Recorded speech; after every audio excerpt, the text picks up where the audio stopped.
Assalamualaikum warahmatullahi wabarakatuh. Nama saya Andarayana Jasmine dengan NIM 12070500014. Di presentasi kali ini akan menjelaskan tentang pengertian dan juga sejarah dari Microsoft SQL Server. Pertama-tama yaitu pengertian. Microsoft SQL Server merupakan sistem manajemen basis data relasional yang dikembangkan oleh Microsoft.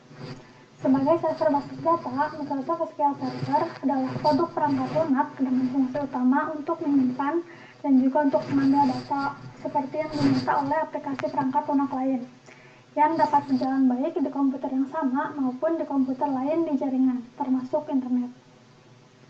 Lalu untuk selanjutnya, sejarah Microsoft SQL Server.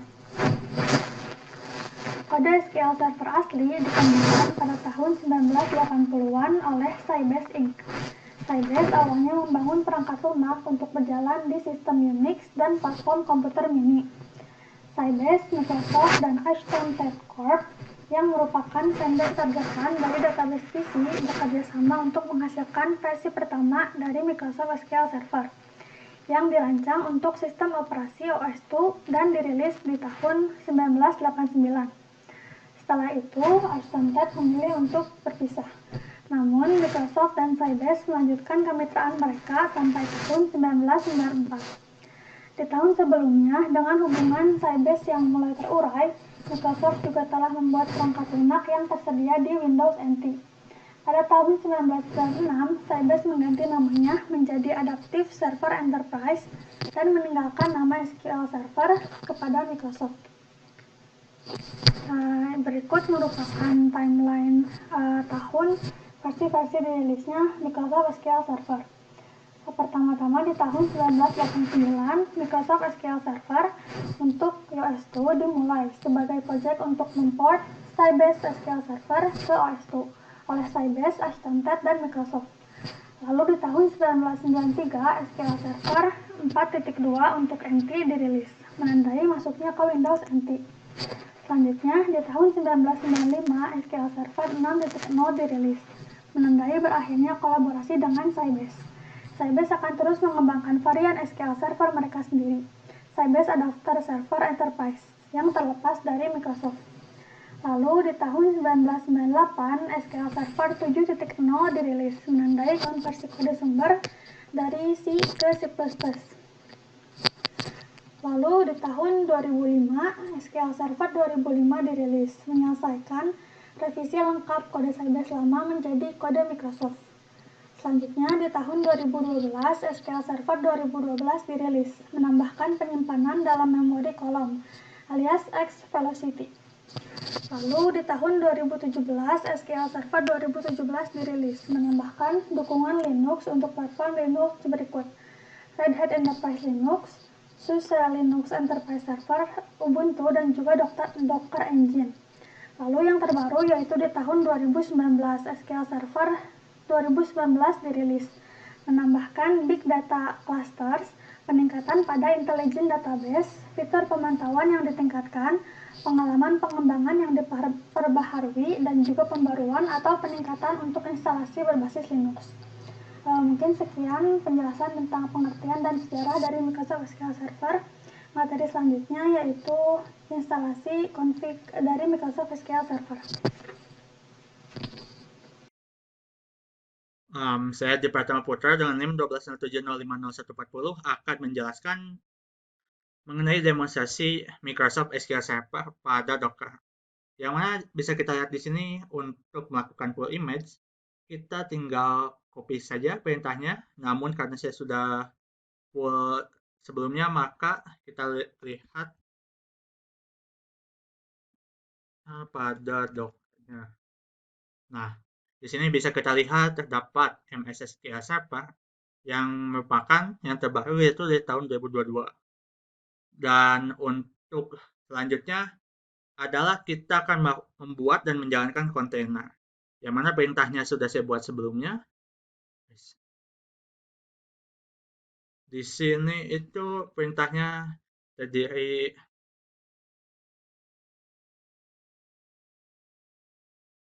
di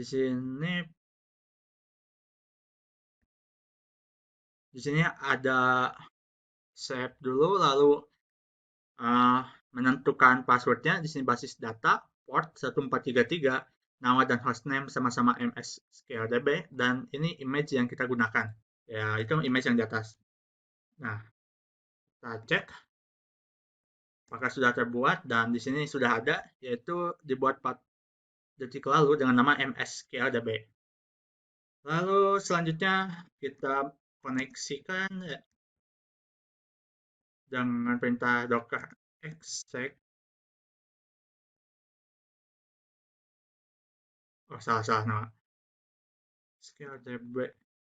Nah, ini sudah connect, dan selanjutnya saya akan menggunakan SQL CMD. SQL CMD ini semacam command prompt khusus yang sudah diciptakan untuk SQL Server. Yang mana di sini selain menggunakan SQL CMD, kita juga login menggunakan user tadi SA dan juga password basis data. Nah, dan setelah muncul angka 1 ini, maka kita sudah masuk SQL CMD, yang mana SQL CMD ini dapat mengeksekusi beberapa perintah secara langsung sesuai dengan urutan yang ada. Contohnya kita buat dan tampilkan database yang tersedia secara langsung.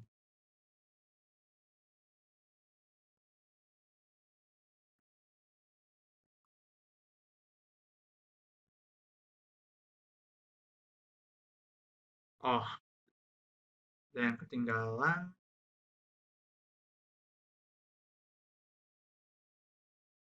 Nah, di sini kita yang berbuat tadi market sudah muncul pada list database. Selanjutnya kita gunakan database tersebut. Lalu buat tabel barang yang berisikan ID, nama barang, dan terakhir adalah stok.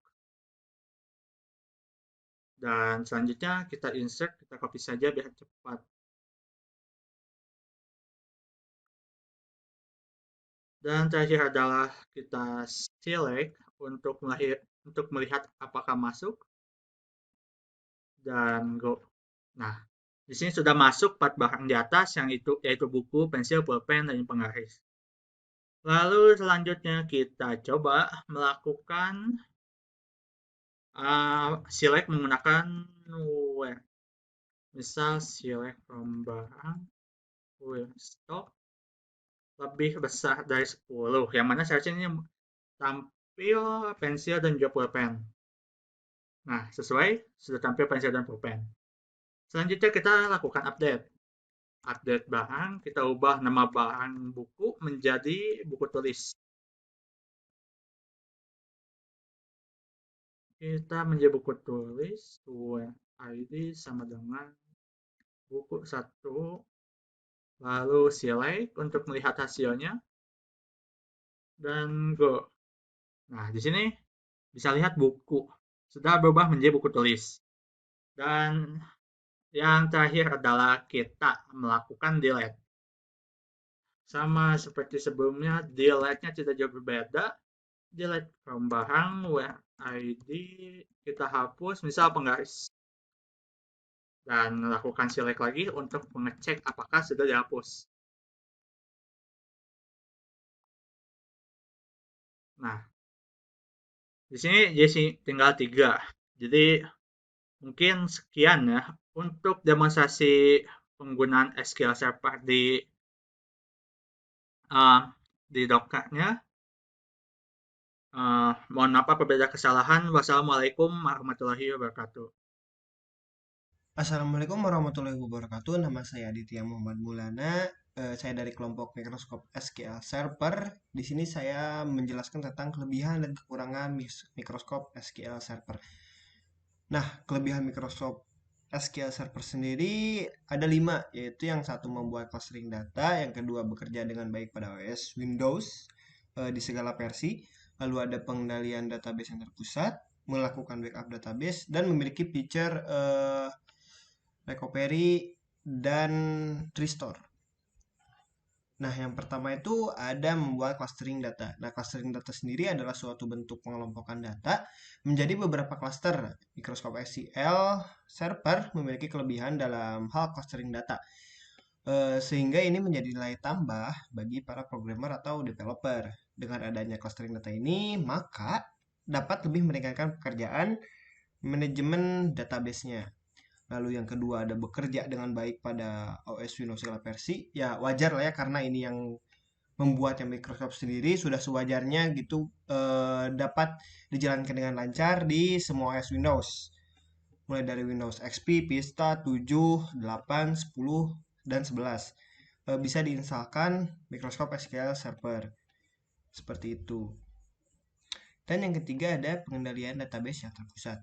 Dengan menggunakan Microsoft SQL Server ini, maka pengelolaan database akan dilakukan secara terpusat. Hal ini akan meminimalisir terjadinya kesalahan dalam mengolah serta mengimplementasikan database, karena hanya melibatkan penggunaan satu komputer saja sebagai pusat kendalinya.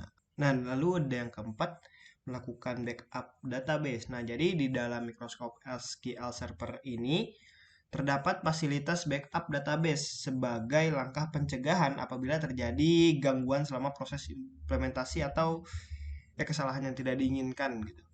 Lalu selain itu fungsi backup juga memudahkan pemindahan database ke perangkat lain seperti itu. Lalu ada yang kelima memiliki fitur recovery dan restore data. Jadi hal ini tentu sangat berguna ketika ada sebagian data dari database mengalami kerusakan, maka dapat dilakukan recovery lalu di restore datanya. Lalu yang kekurangannya. Nah, di sini terdapat 4 kekurangannya, yaitu yang pertama harga beli yang mahal tentunya. Lalu ada yang kedua hanya digunakan di OS Windows, yang ketiganya bahasa pemrograman terbatas, dan yang keempatnya tidak sesuai pada database. Nah, yang pertama itu harga beli yang mahal. Jadi memang software dari Windows ini rata-rata harus beli dan harganya sangat mahal ya. Contohnya kayak Microsoft Office saja itu kan yang student juga mahal gitu.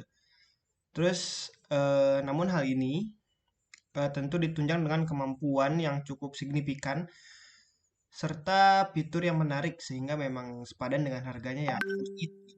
Terus yang kedua hanya digunakan di OS Windows. Ya, tentunya karena Microsoft SQL Server jadi tidak support dengan OS-OS lainnya seperti Linux, macOS, ataupun yang lainnya. Lalu ada yang ketiga, bahasa pemrograman terbatas. Jadi di Microsoft SQL Server cukup terkenal karena memiliki kecocokan dengan bahasa pemrograman .NET saja. Karena itu, jika kalian programmer yang terbiasa memakai bahasa selain .NET, maka harus bersiap menanggung resiko kesulitan dalam penggunaannya. Memang sepertinya Microsoft mendesain software ini lebih menitik beratkan pada implementasi bahasa .NET-nya saja. Lalu yang keempat yaitu tidak sesuai dengan database skala besar. Nah, jadi eh,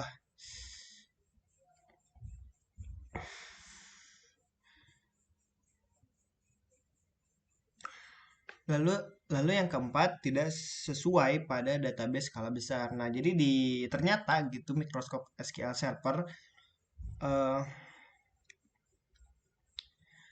Nah, yang keempat yaitu tidak sesuai untuk database skala besar. Nah, ternyata Microsoft SQL Server kurang dapat mendukung penggunaan database yang skala besar. Memang sampai sekarang hanya Oracle database yang dianggap mampu menahan penggunaan skala besar dan belum ada yang mampu menyainginya. Nah, mungkin sekian dari kelompok kami. Mohon maaf apabila ada kesalahan. Terima kasih. Wassalamualaikum warahmatullahi wabarakatuh. Signing out. Ah,